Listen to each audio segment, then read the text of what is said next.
Hello everyone, मेरा नाम है सात्विक और आप देख रहे हैं फ्यूचर अड्डा। तो आज हम लोग वेबजी के प्रीवियस ईयर क्वेश्चन में स्ट्रेट लाइन से शुरू करने जा रहे हैं।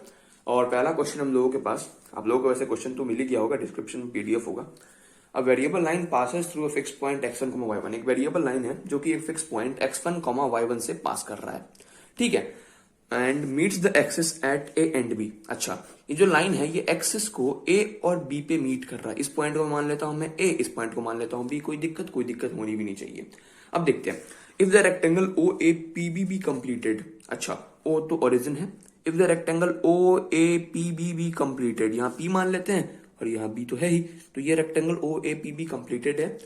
Then the locus of P is, आपको पी का लोकस बताना है, ठीक है। आपको पी का लोकस बताना है। पी पॉइंट को मैं मान लेता हूं एच कॉमा के, क्योंकि जिसका लोकस निकालना होता है उसको हम लोग एच कॉमा के मान लेते हैं और फिर एच और के बीच में रिलेशन निकालते हैं और फिर लास्ट में एच की जगह एक्स रख देते हैं और के की जगह वाई रख देते हैं। ये तरीका आप लोगों को पता होगा लोकस निकालने का, बहुत बढ़िया।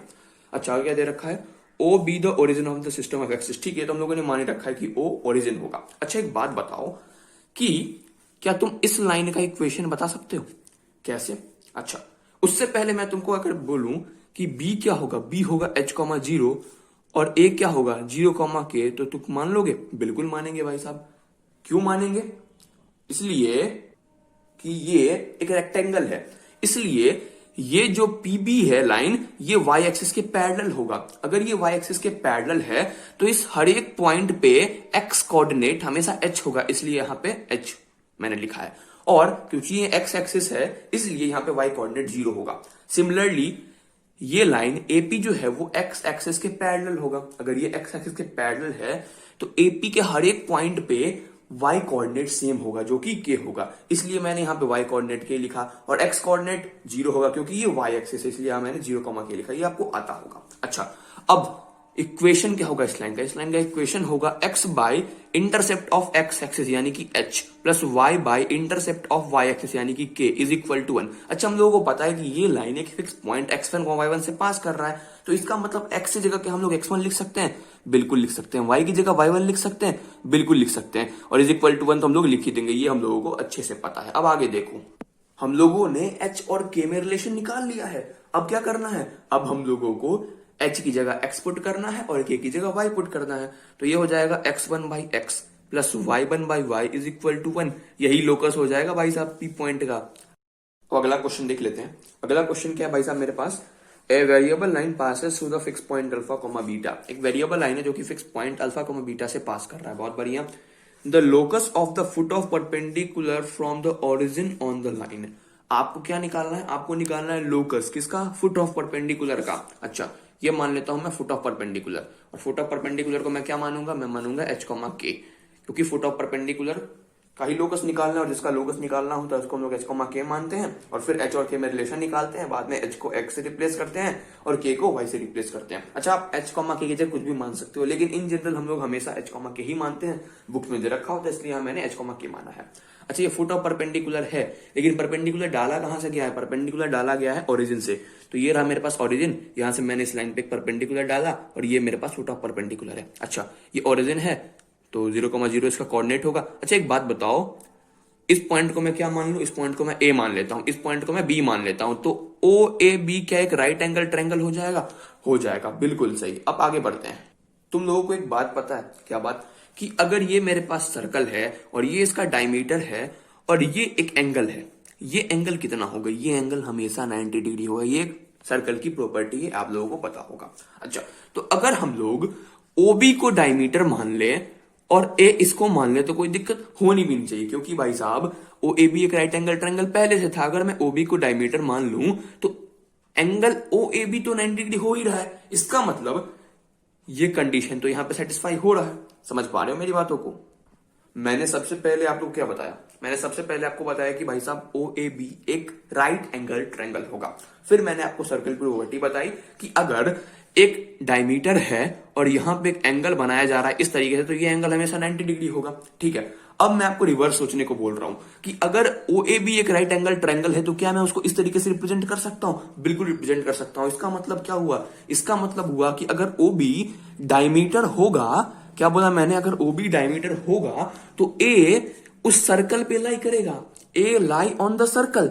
अच्छा, ये बहुत बड़ी बात मुझे समझ में आ गई। अब आगे बढ़ते हैं। आगे हम लोगों को क्या काम करना है? आगे हम लोगों को कोऑर्डिनेट मेंशन करने हैं। तो ओ क्या था? ओरिजिन था, तो इसका कोऑर्डिनेट हो जाएगा 0,0। बी का कोऑर्डिनेट अल्फा कॉमा बीटा, ए का कोऑर्डिनेट एच कॉमा के। बहुत बढ़िया।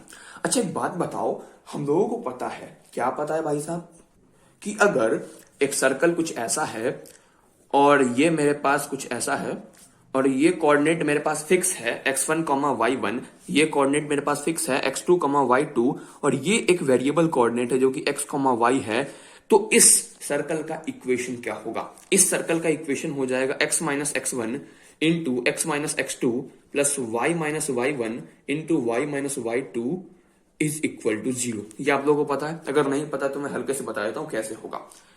देखो, क्योंकि ये एंगल 90 डिग्री है, तो इस लाइन का जो स्लोप होगा उसको मैं m1 मान लूं और इस लाइन का जो स्लोप होगा उसको मैं m2 मान लूं, तो m1 इंटू m2 -1 होगा, क्योंकि ये 90 डिग्री है। ये बात आप लोगों को पता होनी चाहिए। परपेंडिकुलर लाइंस की स्लोप का मल्टीप्लीकेशन हमेशा -1 के बराबर होता है। तो m1 कैसे निकालेंगे? m1 निकालेंगे हम लोग x minus x1 by y minus y1 से। m2 कैसे निकालेंगे? ये निकालेंगे x minus x2 into y minus y2 से, और इज इक्वल टू -1 तो होगा ही। तो इसका मतलब यहां पे मेरे पास हो जाएगा x minus x1 into x minus x2 is equal to minus times of y minus y1 into y minus y2। अब इसको हम लोग इधर लाएंगे तो यहां मेरे पास क्या हो जाएगा? x minus x1 into x minus x2 plus y minus y1 into y minus y2 is equal to 0। ये आ गया। अच्छा, इसका मतलब ये तो सही है। अब आगे बढ़ते हैं।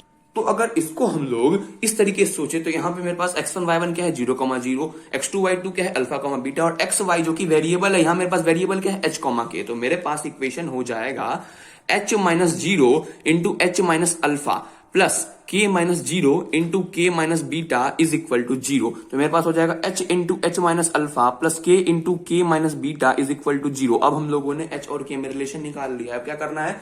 h को x से रिप्लेस करना है और k को y से। तो यहां हो जाएगा मेरे पास x into x minus alpha plus y into y minus beta is equal to 0।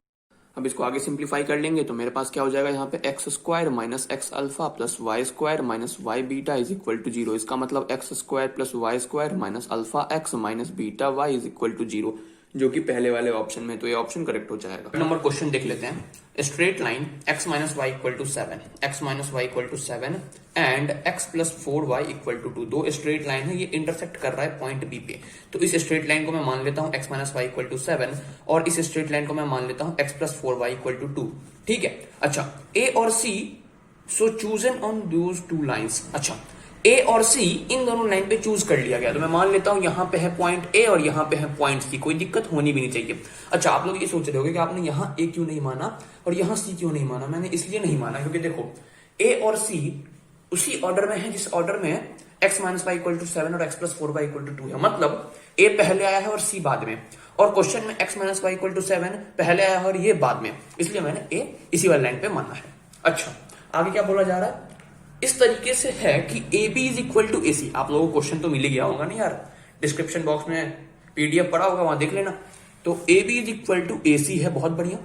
The equation of line A C, आपको ए सी लाइन की इक्वेशन बतानी है जो कि पास कर रहा है पॉइंट 2,-7 से। किससे? 2,-7 से। अच्छा, मुझे अगर किसी लाइन की इक्वेशन बतानी है तो मुझे क्या चाहिए? या तो मुझे 2 पॉइंट चाहिए जो कि उस लाइन पे हो, या फिर मुझे 1 पॉइंट चाहिए और उस लाइन का स्लोप चाहिए। तो मेरा पूरा फोकस होगा कैसे भी करके मैं एसी लाइन का स्लोप निकाल लूं, जिसको मैं फिलहाल एम मान रहा हूं। बहुत बढ़िया। अब मुझे कंडीशन क्या दे रखा है? मुझे कंडीशन दे रखा है कि A B is equal to A C है। इसका मतलब A B is equal to A C है, तो एंगल ए बी सी क्या एंगल ए सी बी के बराबर होगा? अरे सिंपल सी ट्रायंगल की प्रॉपर्टी है कि अगर 2 साइड्स इक्वल होता है तो उसका ये वाला एंगल और ये वाला एंगल भी इक्वल होगा। अरे पता है ना। अच्छा, तो इसका मतलब एंगल ए बी सी बराबर होगा एंगल ए सी बी के। अच्छा, तो इसका मतलब tan ऑफ दिस एंगल यानी एंगल ए बी सी बराबर होगा tan of angle A C B के। अरे दोनों एंगल अगर बराबर है तो उसका tan हो चाहे cos हो चाहे sin हो बराबर ही होगा। ओके। अच्छा, एक और बात तुम मुझे बताओ कि अगर मेरे पास मान लो 2 ऐसा लाइन है, इन दोनों के बीच में एंगल है थीटा और पहले वाले लाइन का स्लोप है m1, दूसरे वाले लाइन का स्लोप है m2, तो क्या मैं tan थीटा को लिख सकता हूं mod of m1 minus m2 by 1 plus m1 m2? ये सभी लोगों को पता है। बहुत बढ़िया। तो मैं अब इसी फॉर्मूले का यूज यहां पे करने वाला हूं। कहां पे? यहां पे। कैसे करूंगा समझने की कोशिश करते हैं। लेकिन इस फॉर्मूले का यूज करने से पहले मुझे इस लाइन और इस लाइन का स्लोप चाहिए। अब स्लोप का फॉर्मूला क्या होता है? स्लोप का फॉर्मूला होता है minus coefficient of x by coefficient of y. बहुत बढ़िया। ये किसका फॉर्मूला होता है भाई साहब? स्लोप का फॉर्मूला होता है। तो इसका स्लोप क्या हो जाएगा? Minus times of coefficient of x जो कि है 1 बाई कोफिशियंट ऑफ वाई जो कि है -1, यानी कि 1 हो जाएगा भाई साहब इस लाइन का स्लोप। और इस लाइन का स्लोप क्या हो जाएगा? Minus times of coefficient of x जो कि है 1 बाई कोफिशियंट ऑफ वाई जो कि है 4, तो -1/4 हो जाएगा इस लाइन का स्लोप। अब नए पेज पे आ गए, अब थोड़ा साफ साफ लग रहा है। पिछले वाले पेज पे थोड़ा ज्यादा कंजस्टेड हो गया था। अब देखो, तो tan ऑफ एंगल एबीसी क्या हो जाएगा? ये हो जाएगा mod of m1 minus m2 यानी कि 1 minus -1/4 by 1 plus m1 into m2 यानी 1 into -1/4 is equal to tan of angle A C B. A C B क्या हो जाएगा भाई साहब? m1 माइनस m2 यानी m minus of -1/4 by 1 plus m1 m2 यानी m इंटू -1/4। ठीक है। अब देखो, तो ये मेरे पास क्या हो जाएगा? ये मेरे पास हो जाएगा 1 प्लस 1/4 बाय 1 माइनस 1/4 का मॉड, और ये हो जाएगा मेरे पास mod of m plus 1/4 by 1 minus m/4। ठीक है। अब देखो, तो ये क्या हो जाएगा मेरे पास? 4 प्लस 1 5/4 और नीचे हो जाएगा मेरे पास 4 माइनस 1 यानी कि 3/4, और यहाँ मॉड 4 से 4 कट जाएगा, और ये हो जाएगा मेरे पास 4m प्लस 1/4 और यहाँ हो जाएगा मेरे पास 4 माइनस m/4। अरे एलसीएम लेंगे ना तो सॉल्व हो जाएगा। तो यहाँ भी 4 से 4 कट जाएगा, तो ये मेरे पास फाइनली क्या होगा? यहाँ फाइनली होगा मेरे पास 5/3 का mod is equal to 4m plus 1/4 minus m का मॉड। ठीक है, यहां तक बात समझ में आ चुका है। तो जब हम लोग मॉड हटाएंगे तो प्लस माइनस आएगा, तो मेरे पास दो कंडीशन बन जाएगा 4m plus 1/4 minus m is equal to 5/3, और दूसरी तरफ मेरे पास बन जाएगा 4m plus 1/4 minus m is equal to -5/3। इसको सॉल्व करेंगे कितना हो जाएगा भाई साहब? 12m plus 3 is equal to 20 minus 5m, और यहां क्या हो जाएगा मेरे पास? 12m plus 3 is equal to -20 plus 5m। बहुत बढ़िया। तो यहां मेरे पास क्या हो जाएगा? 12m और ये -5 उधर जाएगा, कितना हो जाएगा? 17m इज इक्वल टू, यहां देखना 20 माइनस 3 यानी 17, तो मेरे पास m की वैल्यू यहां से आ जाएगी 1, और इस साइड को भी सॉल्व कर लेते हैं। तो 12m माइनस 5m क्या हो जाएगा? 7m, और -20 और ये उधर जाएगा तो -3 यानी -23, तो m की वैल्यू आ जाएगी -23/7। तो मेरे पास m की दो वैल्यू आ गई है। यहां तक आप लोगों को कोई दिक्कत होना भी नहीं चाहिए। अब मेरे पास दो स्लोप है और हम लोगों को एसी लाइन का इक्वेशन बताना है, और मुझे एक पॉइंट दे रखा है जो कि एसी लाइन पे लाई करता है। तो अगर मेरे पास स्लोप है और एक पॉइंट है जो कि उस लाइन पे लाई करता है, तो लाइन का इक्वेशन क्या होगा? लाइन का इक्वेशन होगा y minus y1 is equal to m into x minus x1, जहां पे x1 y1 वो पॉइंट है जो कि इक्वेशन फाइंड करने वाले लाइन पे है। ठीक है। तो एक बार हम लोग m इक्वल टू 1 लेंगे और एक बार हम लोग m इक्वल टू -23/7 लेंगे, और हम लोग दो इक्वेशन निकालेंगे। दोनों इक्वेशन में से जो भी इक्वेशन मेरे ऑप्शन में होगा वो आंसर होगा। चूंकि ये मल्टीपल चॉइस क्वेश्चन है तो दोनों ऑप्शन में भी दोनों इक्वेशन हो सकता है। ठीक है, तो इस बात का ध्यान रखना है। देखो, तो m इक्वल टू 1 पुट करेंगे तो क्या हो जाएगा मेरे पास? y minus of -7 is equal to 1 into x minus 2, तो ये हो जाएगा मेरे पास y plus 7 is equal to x minus 2, तो मेरे पास फाइनली हो जाएगा y minus x plus 9 equal to 0। ये एक इक्वेशन आ गया मेरे पास। ठीक है। अच्छा, और m is equal to -23/7 put करेंगे तो y minus of -7 is equal to -23/7, और यहाँ मेरे पास x माइनस 2 हो जाएगा, तो y प्लस 7 और इंटू 7, और यहाँ -23x और प्लस में 46 हो जाएगा, तो 7y plus 49 is equal to -23x plus क्या हो जाएगा? 46 ना, तो 7y प्लस 23x, क्यों? क्योंकि इधर आएगा तो प्लस हो जाएगा, और 14 माइनस 46 क्या हो जाएगा भाई साहब? 3, तो प्लस 3 इक्वल टू 0। तो कौन सा ऑप्शन में है? ये तो भाई साहब बी वाले ऑप्शन में है, और ये ए वाले ऑप्शन में है। कैसे है? देखो, दोनों साइड माइनस से मल्टीप्लाई करो तो यहाँ हो जाएगा मेरे पास x minus y minus 9 is equal to -1 into 0 यानी कि 0। तो ए ऑप्शन ये हो गया और बी ऑप्शन ये हो गया, तो मल्टीपल चॉइस क्वेश्चन इसलिए ए भी होगा और बी भी होगा। ठीक है। अब देख लेते हैं अगला क्वेश्चन। अब 4th नंबर क्वेश्चन देखते हैं। The point Q is the image of point P about the line y is equal to x। अच्छा, पॉइंट Q जो है ना वो पॉइंट P का इमेज है। किसके रिस्पेक्ट में? Line y is equal to x के रिस्पेक्ट में। अब बात आ रही है इमेज की। आप लोग को इमेज निकालना आता है? देखो, एक तो बहुत बेसिक तरीका होता है कि मान लो मुझे P पॉइंट का इमेज दे रखा है Q, किस लाइन के रिस्पेक्ट में, y is equal to x के रिस्पेक्ट में। तो अगर मैं p और q को ज्वाइन करूंगा तो वो line y is equal to x के परपेंडिकुलर होगा। Line y is equal to x का स्लोप क्या है, स्लोप है 1। अरे स्लोप निकालना आता है ना भाई साहब, minus coefficient of x by coefficient of y, तो स्लोप 1 आ जाएगा। अब हम लोगों को पता है कि ये 90 डिग्री है, इसका मतलब पी क्यू लाइन का स्लोप जिसको मैं m1 मान रहा हूं और line y is equal to x का स्लोप जिसको मैं m मान रहा हूं, तो m1 इंटू m -1 के बराबर होगा, क्योंकि भाई साहब परपेंडिकुलर है ना, इसलिए दोनों के स्लोप का प्रोडक्ट -1 के बराबर होगा। तो m1 into 1 is equal to -1 होगा, तो m1 हो जाएगा मेरे पास -1। अब m1 मेरे पास -1 आ चुका है, मतलब इस लाइन का स्लोप मेरे पास -1 आ चुका है और मेरे पास एक पॉइंट है। तो क्या मैं PQ लाइन का इक्वेशन निकाल सकता हूं? अरे पॉइंट स्लोप फॉर्म से अब PQ लाइन का इक्वेशन आ जाएगा, फिर मैं ये पॉइंट निकाल सकता हूं। कैसे? PQ लाइन का intersection y is equal to x, तो ये पॉइंट आ जाएगा और ये पॉइंट जो है ना P और Q का मिड पॉइंट होगा, तो भाई साहब Q पॉइंट भी निकल जाएगा। आपको ये तरीका पता होगा या नहीं पता होगा, मुझे नहीं पता, लेकिन ये बहुत बेसिक तरीका होता है। अच्छा, एक और तरीका क्या है? एक और तरीका है फॉर्मूला वाला, जो कि आप लोगों के टीचर आपको पढ़ाए होंगे कि मान लो मेरे पास एक पॉइंट है x1 y1, ठीक है, और एक पॉइंट है मेरे पास x2 y2, और ये लाइन है मेरे पास जिसका की इक्वेशन है ax plus b y plus c equal to 0, और x1 y1 का इमेज x2 y2 है। तो फॉर्मूला क्या होता है? फॉर्मूला होता है x2 minus x1 by a is equal to y2 minus y1 by b is equal to -2 times of ax1 plus by1 plus c by a square plus b square. तो मुझे x1 y1 पता होता है, a b पता है, c भी पता है, तो ये भी निकल जाएगा, ये भी निकल जाएगा, तो सिंपली मैं x2 y2 निकाल सकता हूं। ये दूसरा तरीका है, ठीक है।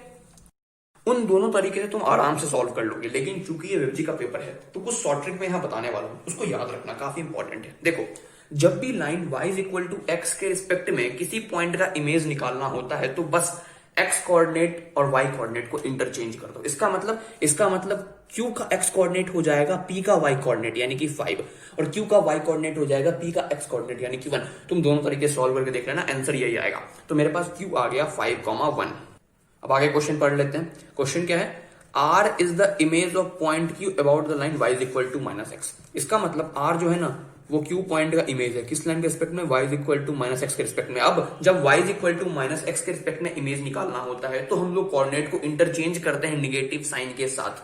क्या मतलब इसका? अगर Q मेरे पास 5,1 है तो R मेरे पास हो जाएगा minus times of y coordinate of Q यानी कि 1 और minus times of x coordinate of Q यानी कि 5। देखो, तरीका बहुत सिंपल है। जब हम लोग y is equal to x के रिस्पेक्ट में इमेज निकालते हैं तो x कोऑर्डिनेट और y कोऑर्डिनेट को इंटरचेंज करते हैं। जब y is equal to -x के रिस्पेक्ट में इमेज निकालते हैं तो x कोऑर्डिनेट और y कोऑर्डिनेट को इंटरचेंज करते हैं, लेकिन नेगेटिव साइन के साथ।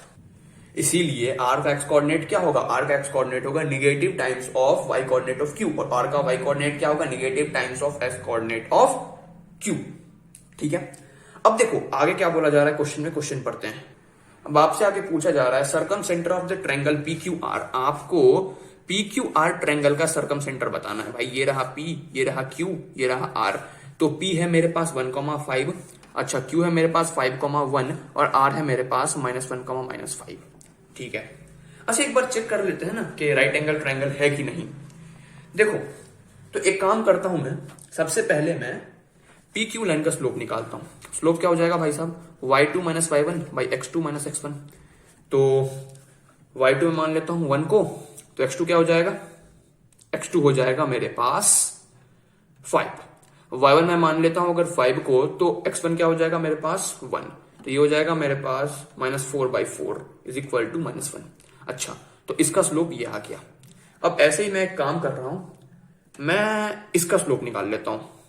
तो इसका स्लोप क्या हो जाएगा? y2 माइनस y1 यानी कि 1 minus of -5 by x2 minus x1 यानी कि 5 माइनस ऑफ -1।